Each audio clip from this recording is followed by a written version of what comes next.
जय श्री राम, राधे राधे। स्वागत है आप सभी का मेरे चैनल में। आशा करती हूँ आप सभी स्वस्थ होंगे। तो कल हमने 19वां सर्ग पूरा किया। आज हम 20वां सर्ग प्रारंभ करने जा रहे हैं। तो श्रवण कीजिए आज का सर्ग। तस्मिनस्तु पुरुष व्याघ्रे निष्क्रामति कृतांजलौ आर्त शब्दो महान यज्ञे स्त्रीणाम अंतपुरे तदा। अर्थात उधर पुरुष सिंह श्री राम हाथ जोड़े हुए ज्यों ही कैकेयी के महल से बाहर निकलने लगे, त्यों ही अंतपुर में रहने वाली राज महिलाओं का महान आर्तनाद प्रकट हुआ। वे कह रही थी, हाय, जो पिता के आज्ञा न देने पर भी समस्त अंतपुर के आवश्यक कार्यों में स्वतः संलग्न रहते थे, जो हम लोगों के सहारे और रक्षक थे, वे श्री राम आज वन को चले जाएंगे। वे रघुनाथ जी जन्म से ही अपनी माता कौशल्या के प्रति सदा जैसा बर्ताव करते थे, वैसा ही हमारे साथ में करते थे। जो कठोर बात कह देने पर भी कुपित नहीं होते थे, दूसरों के मन में क्रोध उत्पन्न करने वाली बातें नहीं बोलते थे, तथा जो सभी रूठे हुए व्यक्तियों को मना लिया करते थे, वे ही श्री राम आज यहाँ से वन को चले जाएंगे। बड़े खेद की बात है कि हमारे महाराज की बुद्धि मारी गई है। ये इस समय संपूर्ण जीव जगत का विनाश करने पर तुले हुए हैं। तभी तो ये समस्त प्राणियों के जीवनाधार श्री राम का परित्याग कर रहे हैं। इस प्रकार समस्त रानियां अपने पति को कोसने लगी और बछड़ों से बिछड़ी हुई गौओं की तरह उच्च स्वर से क्रंदन करने लगी। अंतरपुर का यह भयानक आर्तनाद सुनकर महाराज दशरथ ने पुत्र शोक से संतप्त हो लज्जा के मारे बिछोने में ही अपने को छिपा लिया। इधर जितेंद्रिय श्री रामचंद्र जी स्वजनों के दुख से अधिक खिन्न होकर हाथी के समान लंबी सांस खींचते हुए भाई लक्ष्मण के साथ माता के अंतरपुर में गए। वहां उन्होंने उस घर के दरवाजों पर एक परम पूजित वृद्ध पुरुष को बैठा हुआ देखा और दूसरे भी बहुत से मनुष्य वहां खड़े दिखाई दिए। वे सब के सब विजयी वीरों में श्रेष्ठ रघुनंदन श्री राम को देखते ही जय जयकार करते हुए उनकी सेवा में उपस्थित हुए और उन्हें बधाई देने लगे। पहली ड्योढ़ी पार करके जब वे दूसरी में पहुंचे, तब वहां उन्हें राजा के द्वारा सम्मानित हुए बहुत से वेदज्ञ ब्राह्मण दिखाई दिए। उन वृद्ध ब्राह्मणों को प्रणाम करके श्री रामचंद्र जी जब तीसरी ड्योढ़ी में पहुंचे, तब वहां उन्हें द्वार रक्षा के कार्य में लगी हुई बहुत सी नववयस्का एवं वृद्ध अवस्था वाली स्त्रियां दिखाई दी। उन्हें देखकर उन स्त्रियों को बड़ा हर्ष हुआ। श्री राम को बधाई देकर उन स्त्रियों ने तत्काल महल के भीतर प्रवेश किया और तुरंत ही श्री रामचंद्र जी की माता को उनके आगमन का प्रिय समाचार सुनाया। उस समय देवी कौशल्या पुत्र की मंगल कामना से रात भर जागकर सवेरे एकाग्रचित हो भगवान विष्णु की पूजा कर रही थी। वे रेशमी वस्त्र पहनकर बड़ी प्रसन्नता के साथ निरंतर व्रत परायण होकर मंगल कृत्य पूर्ण करने के पश्चात मंत्रोच्चारण पूर्वक उस समय अग्नि में आहुति दे रही थी। उसी समय श्री राम ने माता के शुभ अंतपुर में प्रवेश करके वहां माता को देखा। वे अग्नि में हवन करा रही थी। रघुनंदन ने देखा तो वहां देव कार्य के लिए बहुत सी सामग्री संग्रह करके रखी हुई है। दही, अक्षत, घी, मोदक, हविष्य, धान का लावा, सफेद माला, खीर, खिचड़ी, समीधा और भरे हुए कलश, ये सब वहां दृष्टिगोचर हुए। उत्तम कांति वाली माता कौशल्या सफेद रंग की रेशमी साड़ी पहने हुए थी। वे व्रत के अनुष्ठान से दुर्बल हो गई थी और इष्ट देवता का तर्पण कर रही थी। इस अवस्था में श्री राम ने उन्हें देखा। माता का आनंद बढ़ाने वाले प्रिय पुत्र को बहुत देर के बाद सामने उपस्थित देख कौशल्या देवी बड़े हर्ष में भरकर उनकी ओर चली, मानो कोई घोड़ी अपने बछड़े को देखकर बड़े हर्ष से उसके पास आई हो। श्री रघुनाथ जी ने निकट आई हुई माता के चरणों में प्रणाम किया और माता कौशल्या ने उन्हें दोनों भुजाओं से कसकर छाती से लगा लिया तथा बड़े प्यार से उनका मस्तक चूमा। उस समय कौशल्या देवी ने अपने दुर्जय पुत्र श्री रामचंद्र जी से पुत्र स्नेहवश यह प्रिय एवं हितकर बात कही। बेटा, तुम धर्मशील वृद्ध एवं महात्मा राजर्षियों के सम्मान, आयु, कीर्ति और कुलोचित धर्म प्राप्त करो। रघुनंदन, अब तुम जाकर अपने सत्य प्रतिज्ञ पिता राजा का दर्शन करो। वे धर्मात्मा नरेश आज ही तुम्हारा युवराज के पद पर अभिषेक करेंगे। यह कहकर माता ने उन्हें बैठने के लिए आसन दिया और भोजन करने को कहा। भोजन के लिए निमंत्रित होकर श्री राम ने उस आसन का स्पर्श मात्र कर लिया। फिर वे अंजलि फैलाकर माता से कुछ कहने को उद्यत हुए। वे स्वभाव से ही विनयशील थे तथा माता के गौरव से भी उनके सामने नतमस्तक हो गए थे।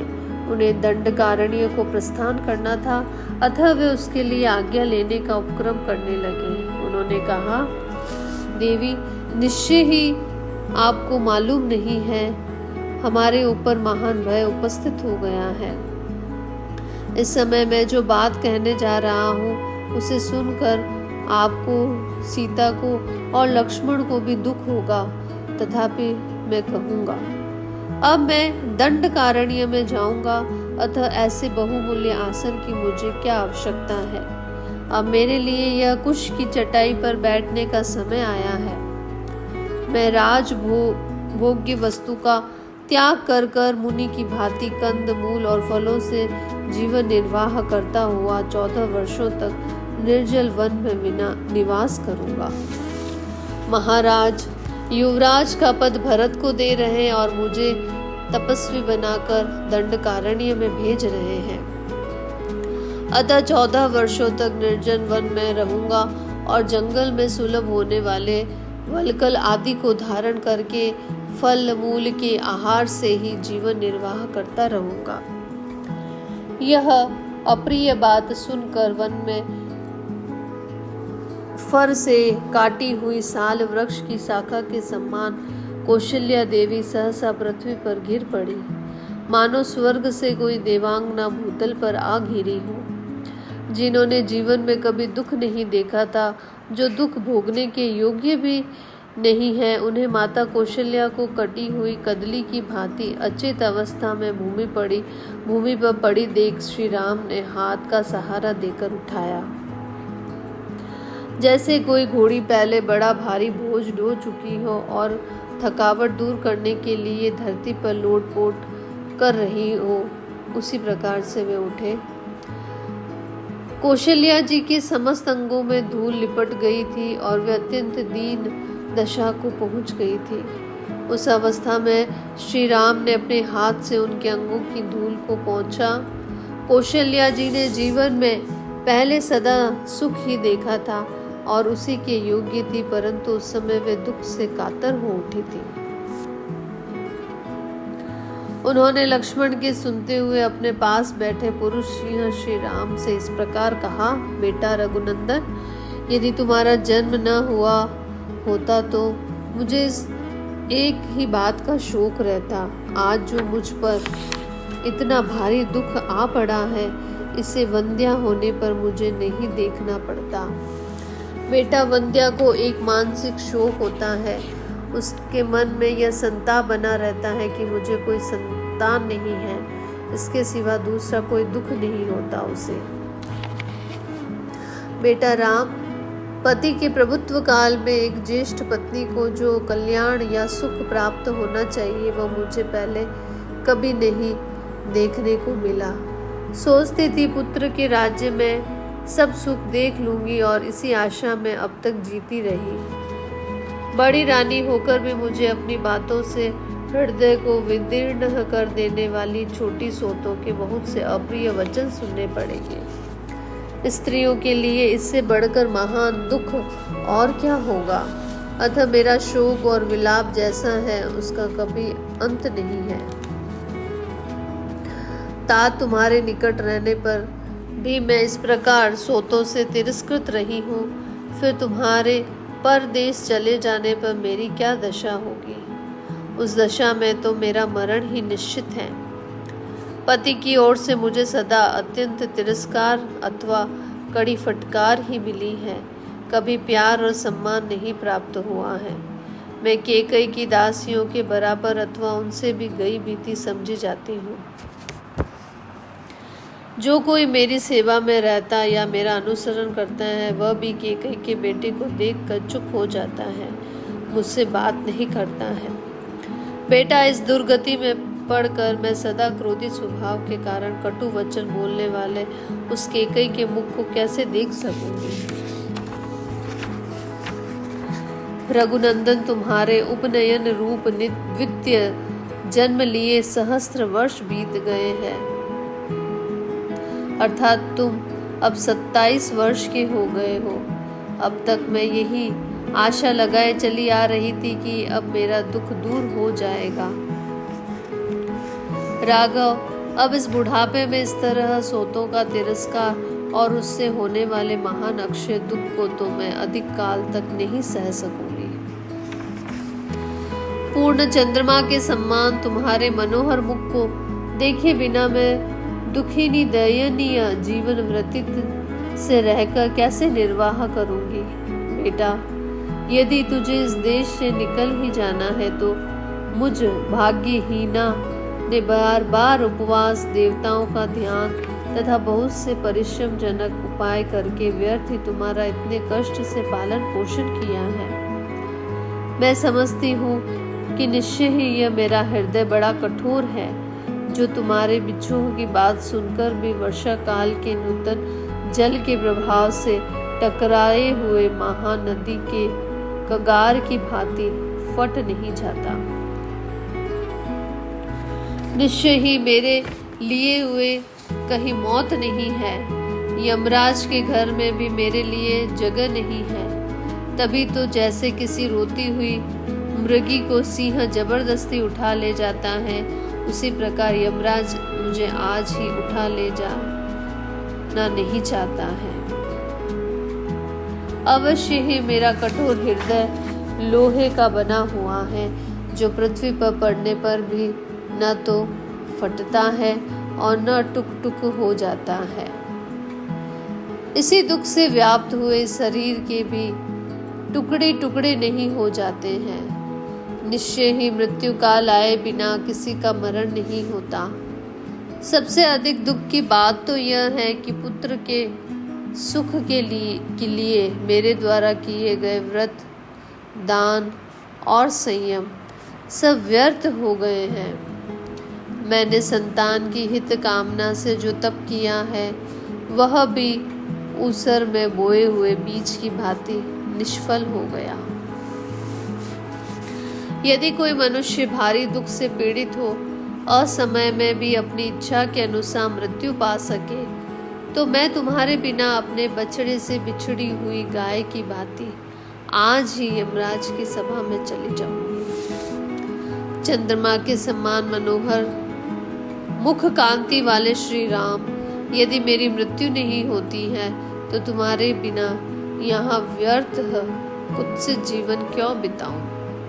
बेटा, जैसे गौ दुर्लभ होने पर भी अपने बछड़े के लोभ से उसके पीछे पीछे चली जाती है, उसी प्रकार मैं भी तुम्हारे साथ ही वन को चली जाऊंगी। आने वाले भारी दुख को सहने में असमर्थ हो महान संकट का विचार करके सत्य के ध्यान में बंधे हुए अपने पुत्र श्री रघुनाथ जी की ओर देखकर माता कौशल्या उस समय बहुत ही विलाप करने लगी, मानो कोई किन्नरी अपने पुत्र को बंधन में पड़ा हुआ देखकर बिलख रही हो। इस प्रकार से 20वां सर्ग पूरा होता है। 21वां सर्ग भी हम आज प्रारंभ करते हैं, तो श्रवण कीजिए।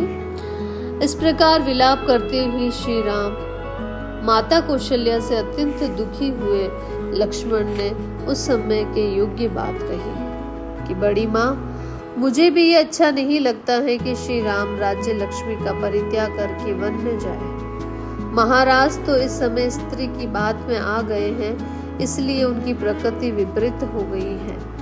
एक तो वे बूढ़े हैं, दूसरे विषयों ने उन्हें वश में कर लिया है। अतः कामदेव के वशीभूत हुए वे नरेश कैकेयी जैसी स्त्री की प्रेरणा से क्या नहीं कर सकते हैं। मैं श्री रघुनाथ जी का ऐसा कोई अपराध या दोष नहीं देखता जिससे इन्हें राज्य से निकाला जाए और वन में रहने के लिए विवश किया जाए। मैं संसार में एक मनुष्य को भी ऐसा नहीं देखता जो अत्यंत शत्रु एवं तिरस्कृत होने पर भी परोक्ष में भी इनका कोई दोष बता सके। धर्म पर दृष्टि रखने वाला कौन ऐसा राजा होगा जो देवता के समान शुद्ध, सरल, जितेंद्रिय और शत्रुओं पर भी स्नेह रखने वाले भगवान श्री राम जैसे पुत्र का अकारण ही परित्याग करेगा।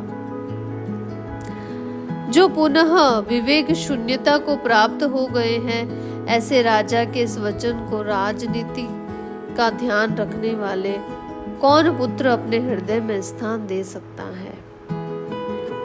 रघुनंदन, जब तक कोई भी मनुष्य आपके वनवास की बात को नहीं जानता है, तब तक ही आप मेरे सहायता से इस राज्य के शासन की बागडोर अपने हाथ में ले लीजिए। रघुवीर, जब मैं धनुष लिए आपके पास रहकर आपकी रक्षा करता हूँ और आप काल के समान युद्ध के लिए डट जाएं, उस समय आपसे अधिक पौरुष प्रकट करने में कौन समर्थ हो सकता है। नरश्रेष्ठ, यदि नगर के लोग विरोध में खड़े होंगे तो मैं अपने तीखे बाणों से सारी अयोध्या को मनुष्यों से सुनी कर दूंगा। जो भरत का पक्ष लेगा अथवा केवल जो उन्हीं का ही हित चाहेगा, उन सब का मैं वध कर दूंगा। क्योंकि जो कोमल या नम्र होता है उसका सभी तिरस्कार करते हैं।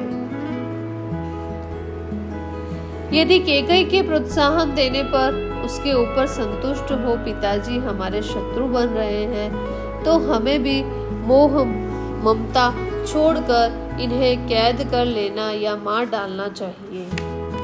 क्योंकि यदि गुरु भी घमंड में आकर कर्तव्य का ज्ञान खो बैठे और कुमार्ग पर चलने लगे तो उसे भी दंड देना आवश्यक हो जाता है। पुरुषोत्तम राजा, किस बल का सहारा लेकर अथवा किस कारण को सामने रखकर आपको न्यायतः प्राप्त हुआ ये राज्य अब कैकेयी को देना चाहता है। शत्रुदमन श्री राम, आपके और मेरे साथ भारी वैर बांधकर इसकी क्या शक्ति है, यह राज्य लक्ष्मी ये भरत को दे दे। देवी बड़ी माँ, मैं सत्य, धनुष, दान तथा यज्ञ आदि की शपथ खाकर आपसे सच्ची बात कहता हूँ कि मेरा आपने पूज्य भ्राता श्री राम में हार्दिक अनुराग है। देवी, आप विश्वास रखें, यदि श्री राम जलती हुई आग में या घोर वन में प्रवेश करने वाले होंगे तो मैं इनसे भी पहले उसमें प्रविष्ट हो जाऊंगा। इस समय आप रघुनाथ जी अथवा अन्य सब लोगों को भी मेरे पराक्रम को देखें। जैसे सूर्य उदित होकर अंधकार का नाश कर देता है, उसी प्रकार मैं भी अपनी शक्ति से आपके सब दुख दूर कर दूंगा। जो कैकेयी में आसक्त चित्त होकर दीन बन गए हैं, अविवेक में स्थित और अधिक बुढ़ापे के कारण निंदित हो रहे हैं, उन वृद्ध पिता को मैं अवश्य मार डालूंगा। महामनस्वी लक्ष्मण के ये ओजस्वी वचन सुनकर शोकमग्न कौशल्या श्री राम से रोती हुई बोली, बेटा, तुमने अपने भाई लक्ष्मण की कही हुई सारी बातें सुन ली हैं। यदि जचे तो अब इसके बाद तुम जो कुछ करना उचित समझो उसे करो। मेरी सोच की कही हुई अर्ध युक्त बात सुनकर मुझ शोक से संतप्त हुई माता को छोड़कर तुम्हें यहाँ से नहीं जाना चाहिए। धर्मिष्ठ, तुम धर्म को जानने वाले हो, इसीलिए यदि धर्म का पालन करना चाहो तो यहीं रहकर मेरी सेवा करो और इस प्रकार परम उत्तम धर्म का आचरण करो। वत्स, अपने घर में नियम पूर्वक रहकर माता की सेवा करने वाले काश्यप उत्तम तपस्या से युक्त हो स्वर्ग लोक में चले गए हैं। जैसे गौरव के कारण राजा तुम्हारे पूज्य हैं, उसी प्रकार मैं तुम्हें वन जाने की आज्ञा नहीं देती हूँ, अतः तुम्हें यहाँ से वन को नहीं जाना चाहिए। तुम्हारे साथ तिनके चबाकर रहना भी मेरे लिए श्रेयस्कर है, परंतु तुमसे विलग हो जाने पर न मुझे इस जीवन से कोई प्रयोजन है और न सुख से। यदि तुम मुझे शोक में डूबी हुई छोड़कर वन को चले जाओगे तो मैं उपवास करके प्राण त्याग दूंगी, जीवित न ही रह सकूंगी। बेटा, ऐसा होने पर तुम संसार प्रसिद्ध व नरक तुल्य कष्ट पाओगे, जो ब्रह्मा हत्या के समान है और जिसे सरिताओं के स्वामी समुद्र ने अपने अधर्म के फल से प्राप्त किया। माता कौशल्या को इस प्रकार दीन होकर विलाप करते देखकर धर्मात्मा श्री रामचंद्र जी ने यह धर्म युक्त वचन कहा। माता, मैं तुम्हारे चरणों में सिर झुकाकर तुम्हें प्रसन्न करना चाहता हूँ। मुझ में पिताजी की आज्ञा का उल्लंघन करने की शक्ति नहीं है, अतः मैं वन को ही जाना चाहता हूँ। वनवासी विद्वान कंडू मुनि ने पिता की आज्ञा का पालन करने के लिए अधर्म समझते हुए भी गौ का वध कर डाला था।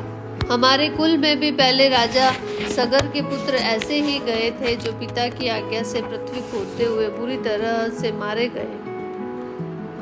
जमदग्नि के पुत्र परशुराम ने पिता की आज्ञा का पालन करने के लिए ही वन में फर में से ही अपनी माता रेणुका का गला काट डाला था। देवी, इन्होंने तथा और भी बहुत से देवतुल्य मनुष्यों ने उत्साह के साथ पिता के आदेश का पालन किया है, अतः मैं भी कायरता छोड़कर पिता का हित साधन करूंगा। देवी, केवल मैं ही इस प्रकार पिता के आदेश का पालन नहीं कर रहा हूँ। जिनकी मैंने अभी चर्चा की है, उन सब ने भी पिता के आदेश का पालन किया है।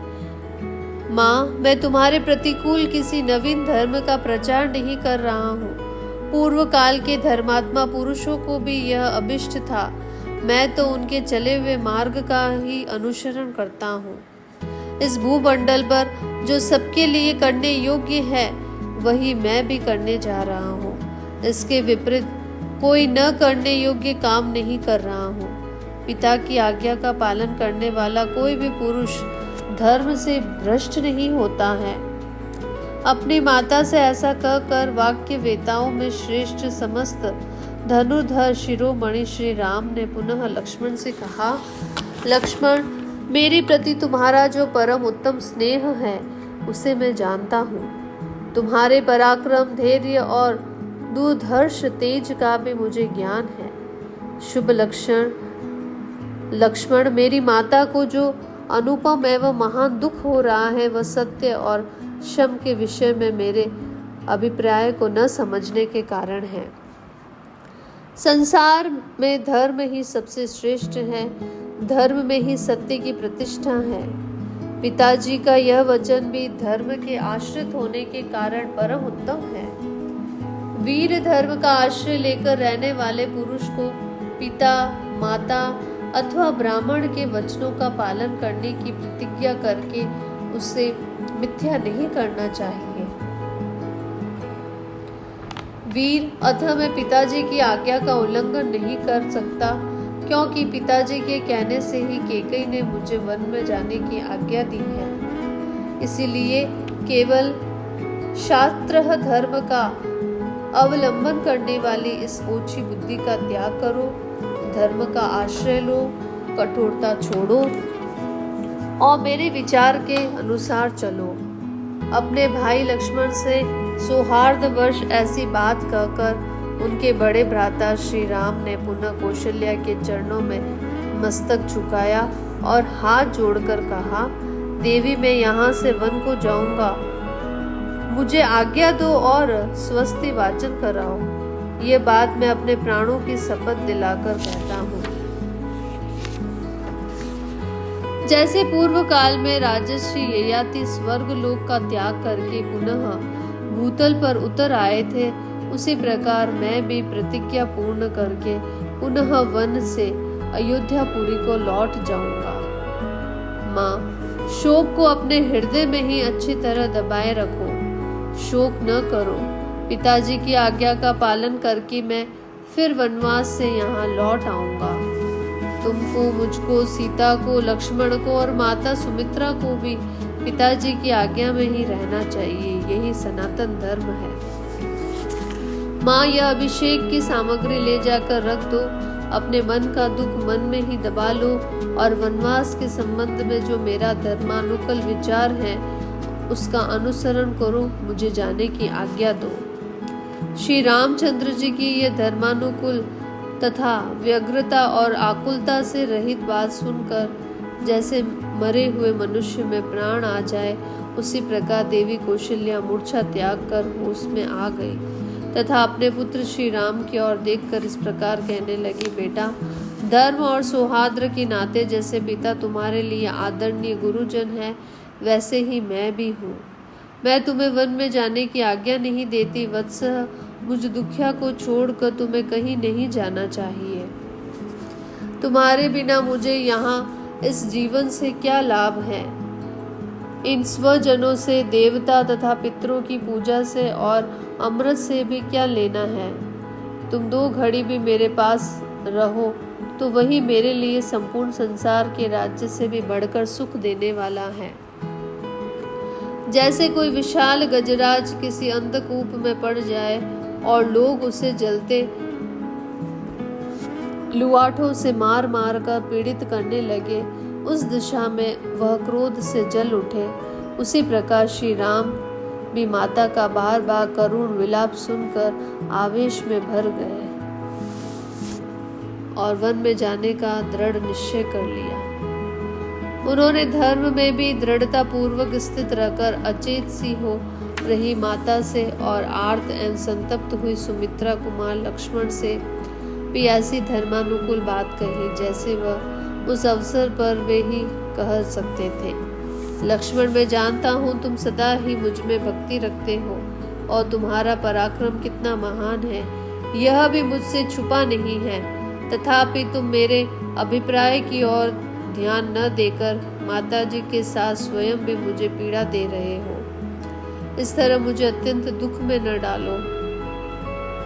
इस जीव जगत में पूर्वकृत धर्म के फल की प्राप्ति के अवसरों पर जो धर्म, अर्थ और काम तीनों देखे गए हैं, वे सब के सब जहाँ धर्म है वहाँ अवश्य प्राप्त होते हैं, इसमें संशय नहीं है। ठीक उसी तरह जैसे भार्या धर्म, अर्थ और काम तीनों की साधन होती है, वह पति के वशीभूत या अनुकूल रहकर अतिथि सत्कार आदि धर्म के पालन में सहायक होती है, प्रेयसी रूप से काम का साधन बनती है और पुत्रवती होकर उत्तम लोक की प्राप्ति रूप अर्थ की साधिका होती है। जिस कर्म में धर्म आदि सब पुरुषार्थों का समावेश न हो उसको नहीं करना चाहिए। जिससे धर्म की सिद्धि होती हो उसी का आरंभ करना चाहिए। जो केवल अर्थपरायण होता है वह लोक में सबके द्वेष का पात्र बन जाता है तथा धर्म विरुद्ध काम में अत्यंत आसक्त होना प्रशंसा नहीं है, निंदा की बात है। महाराज, हम लोगों के गुरु, राजा और पिता होने के साथ ही बड़े बूढ़े माननीय पुरुष हैं।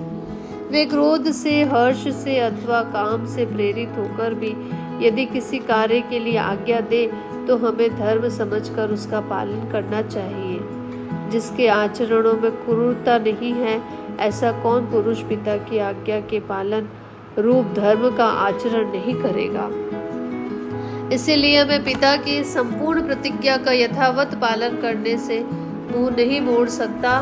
तात लक्ष्मण, वे हम दोनों को आज्ञा देने में समर्थ गुरु हैं और माता जी के तो वे ही पति, गति तथा धर्म हैं। वे धर्म के प्रवर्तक महाराज अभी जीवित हैं और विशेषतः अपने धर्ममय मार्ग पर स्थित हैं, ऐसी दशा में माताजी जैसे दूसरी कोई विधवा स्त्री बेटे के साथ रहती हैं, उसी प्रकार मेरे साथ यहाँ से वन में कैसे चल सकती हैं। अतः देवी, तुम मुझे वन में जाने की आज्ञा दो और हमारे मंगल के लिए स्वस्ति वाचन कराओ, जिससे वनवास की अवधि समाप्त होने पर मैं तुम्हारी सेवा में आ जाऊं। जैसे राजा ययाति सत्य के प्रभाव से फिर स्वर्ग में लौट आए थे। केवल धर्महीन राज्य के लिए ही मैं महान फलदायक धर्म पालन रूप सुयश को पीछे नहीं ढकेल सकता। माँ, जीवन अधिक काल तक रहने वाला नहीं है, इसके लिए मैं आज अधर्म पूर्वक इस तुच्छ पृथ्वी का राज्य लेना नहीं चाहता। इस प्रकार नरश्रेष्ठ श्री रामचंद्र जी ने धैर्य पूर्वक दंडकारण्य में जाने की इच्छा से माता को प्रसन्न करने का प्रयत्न किया तथा अपने छोटे भाई लक्ष्मण को भी अपने विचार से के अनुसार भली भांति धर्म का रहस्य समझाकर मन ही मन माता की परिक्रमा करने का संकल्प किया। इस प्रकार से आदि काव्य अयोध्या कांड का 21वां सर्ग जो है वो पूरा होता है। कल हम 22वां सर्ग प्रारंभ करेंगे। आशा करती हूँ आपका दिन मंगलमय रहे, आप सभी स्वस्थ रहें और आप चैनल को ज़्यादा से ज़्यादा लाइक, शेयर और कमेंट करें और सब्सक्राइब करें। धन्यवाद।